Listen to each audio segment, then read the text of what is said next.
കർഷക കോൺഗ്രസ് ഇടുക്കി ജില്ലാ കമ്മിറ്റിയുടെ നേതൃത്വത്തിൽ ചെറുതോണിയിൽ സായാഹ്നദാനം നടത്തി. LDF ദുർഭരണത്തിനെതിരെയും റോഷി അഗസ്റ്റിന്റെ കർഷക വിരുദ്ധ നിലപാടുകൾക്കെതിരെയും നടത്തിയ ധർണ കർഷക കോൺഗ്രസ് സംസ്ഥാന പ്രസിഡന്റ് മാജുഷ് മാത്യു ഉദ്ഘാടനം ചെയ്തു.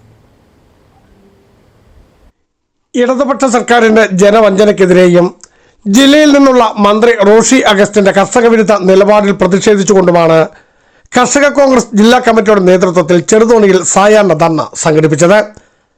കർഷക കോൺഗ്രസ് ജില്ലാ പ്രസിഡന്റ് ടോമി പാഴക്കൽ അധ്യക്ഷത വഹിച്ച ധർണ കർഷക കോൺഗ്രസ് സംസ്ഥാന പ്രസിഡന്റ് മാജുഷ് മാത്യു ഉദ്ഘാടനം ചെയ്തു. മനോഹരമായി ക്രമീകരിച്ചതാണ്. പക്ഷേ ഉദ്ഘാടനങ്ങൾ 3 കഴിഞ്ഞു. പക്ഷേ ഒരു ബസ്സിന് കയറി പാർക്ക് ചെയ്യാൻ അടിസ്ഥാന സൗകര്യങ്ങൾ ഒരുക്കുവാൻ ഇവർക്ക് സാധിച്ചിട്ടില്ലാത്തതുകൊണ്ട് തന്നെ ആ ഉദ്ഘാടന മാനാകങ്ങൾ 3 കഴിഞ്ഞ ബസ് സ്റ്റോപ്പ് പ്രിയങ്കരനായ ഇടുക്കിയുടെ MLA മന്ത്രി കൂടിയായ റോഷി അഗസ്റ്റിന്റെ മണ്ഡലത്തിൽ ആ ഡെപ്പോ, ആ KSRTC ബസ് സ്റ്റാൻഡ്, ആ KSRTCക്ക് ഇപ്പോ ഓരോ ഓപ്പറേഷനുകളും ഒരു ബസ് പോലും ഇവിടെ ഓപ്പറേറ്റ് ചെയ്യാതെ ഒരു ഉപകാരവുമില്ലാതെ കിടക്കുന്ന ഒന്നാമത്തെ വികസനമാണ് അദ്ദേഹം എനിക്ക് കാണിച്ചു തന്നത്.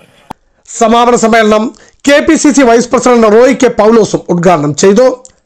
സംസ്ഥാന ജനറൽ സെക്രട്ടറി ജോസ് മുത്തനാട്ട് മുഖ്യപ്രഭാഷണം നടത്തി.